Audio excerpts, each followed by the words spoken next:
Je crois que notre génération doit savoir que la bête de l'événement est là. Elle arrive, qu'il s'agisse du terrorisme, de cette grande pandémie ou d'autres chocs. Il faut la combattre quand elle arrive avec ce qu'elle a de profondément inattendu, implacable. Ce sont là les mots d'Emmanuel Macron, président de la France, d'une partie de l'Afrique et de certains territoires d'outre-mer. Emmanuel Macron, Emmanuel le Grand. Donc, à travers l'usage de l'expression donc, la bête de l'événement, Emmanuel Macron réactive une rhétorique d'aspiration eschatologique afin de légitimer une posture souveraine face à la crise. Mon approche vise à interroger la fonction de cette figure à la lumière des concepts du catéchone, à travers le corpus paulinien, le Carl Schmitt, et aussi de la biopolitique, donc, et du messianisme profane, on va dire Walter Benjamin, Giorgio Agamben. Euh, je soutiens que, ou plutôt, cette posture soutient que Macron incarne une forme post-catéchontique de gouvernementalité où le pouvoir ne retient plus l'événement, mais le met en scène, dissolvant ainsi la fonction traditionnelle de la souveraineté dans une économie du désastre. La bête de l'événement, c'est la rhétorique du surgissement. En déclarant publiquement que la bête de l'événement rôde, Emmanuel Macron mobilise une figure ambiguë à mi-chemin, oui, à mi-chemin entre la référence biblique et la parole philosophique. Il ne nomme pas tant la menace, il l'incarne comme une force diffuse, brutale, imprévisible, et cette bête n'est pas, est loin d'être un sujet politique. C'est une entité événementielle, une irruption de l'histoire dans l'histoire, qui interrompt donc la continuité du monde comme il allait. Et cette image de la bête, elle vient d'où exactement? Parce que j'ai pu lire certains articles, notamment dans Le Monde, qui tentaient de réfuter l'approche conspirationniste, complotiste, en disant que non, Emmanuel Macron n'annonce pas l'apocalypse, etc., etc. De toute façon, il y a peu de chances que Macron, si, si peu attaché à la vérité qu'il soit, euh, puisse annoncer quoi que ce soit en lien avec le devenir ou l'avènement d'un quelconque messie ou de quelque parousie que ce soit. Comme l'a dit Trump, il ne pèse et il ne compte pour rien.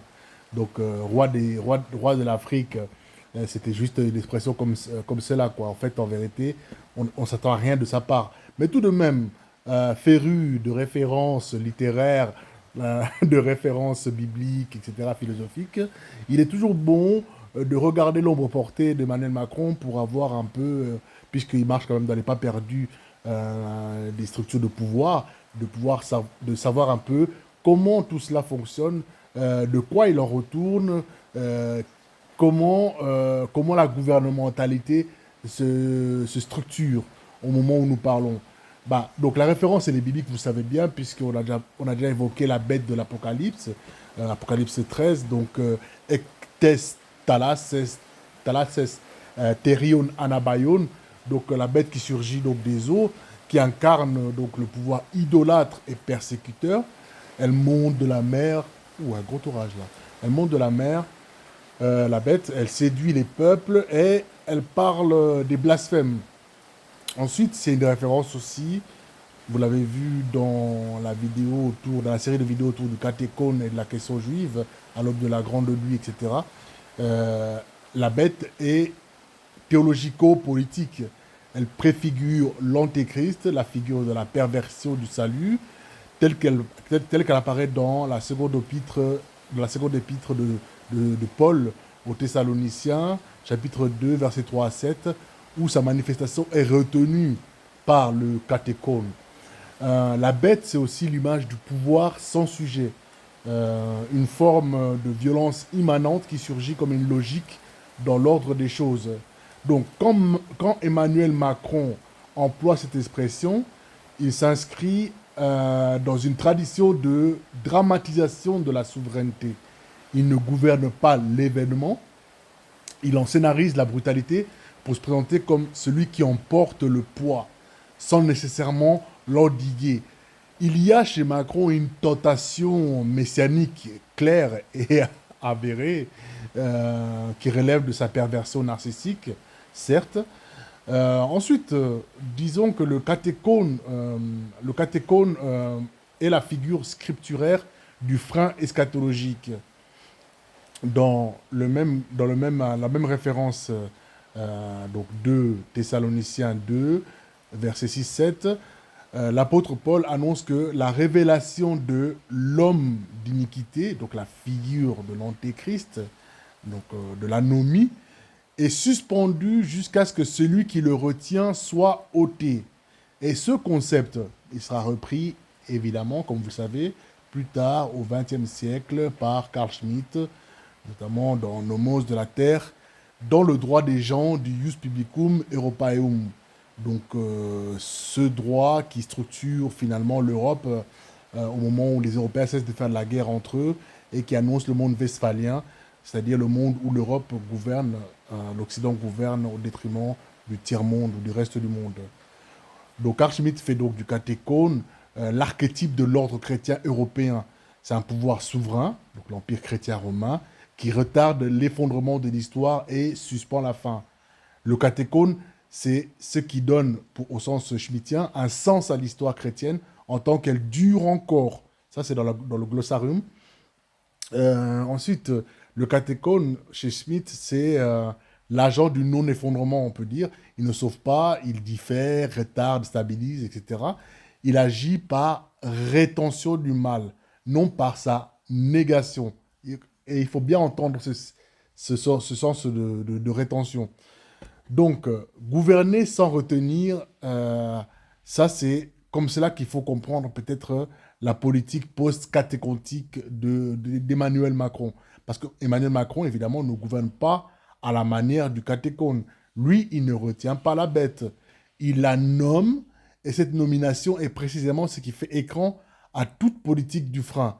Parce que parler de la bête comme d'un événement extérieur, c'est premièrement dépolitiser le surgissement, donc le désastre devient à quelque part naturel. D'ailleurs, contexte, il faut savoir qu'au moment, j'ai pas dit, mais au moment où il fait cette citation, c'était à peu près à l'époque du Covid, etc., quoi. Donc c'est aussi une manière, secondement, de s'exempter pardon, de responsabilité causale, parce que le mal arrive, mais on ne l'a pas permis, évidemment. Hein. Et surtout, c'est, troisièmement, se positionner comme lucide, non comme responsable. Ça, il aime bien faire ça. Il aime bien être celui qui voit, qui saisit le kairos, mais au-delà de l'aspect messianique, il y a une volonté chez lui de ne pas être responsable et de dire j'affronte le danger, mais je ne prétends pas le porter tout seul et je ne prétends surtout pas le neutraliser. Et cette posture, pardon, c'est exactement l'inverse du catéchone. Parce que le catéchone agit sans parole. Il retient sans s'exhiber. Tout le contraire de Macron, le pervers narcissique. Il suspend l'histoire, le catéchone, au lieu de la proclamer. Et en cela, Emmanuel Macron n'incarne pas le frein, mais le simulacre du frein. Emmanuel Macron, il est ce qu'il a toujours été, c'est-à-dire un acteur de théâtre, quoi. Un simulateur. D'ailleurs, je crois qu'il a rencontré son copain, son mari, là, Jean-Michel Trenieux, qui était professeur de théâtre, je crois, hein, à vérifier. Confirmez-moi en commentaire, s'il vous plaît. Donc, c'est une figure vide de la souveraineté qui n'empêche rien, mais se met toujours en scène comme si elle empêchait quelque chose, quoi. Et Foucault, puisque j'ai dit que j'allais avoir une approche aussi biopolitique, Foucault, dans ses analyses du néolibéralisme, notamment dans la naissance de la biopolitique, il montre que le pouvoir moderne, eh bien, ne régule plus par l'interdit, mais par la modulation, l'incitation, la gestion. La gouvernementalité néolibérale, ordolibérale aussi, on peut dire, hein, eh bien, c'est sophistiqué, c'est effectivement épuré, Quel est le terme exact que je voulais employer? Élaborer, on va dire, voilà, élaborer à travers des dispositifs plus discrets, plus smooth, on va dire. Et le gouvernement ou le gouvernant, pardon, n'empêche pas la bête, il l'accompagne, il l'absorbe, il anticipe par sa parole. C'est typiquement la gouvernementalité néolibérale, ça. Et Agamben, lui, il pousse plus loin encore la réflexion, on va dire, enfin plus loin, non.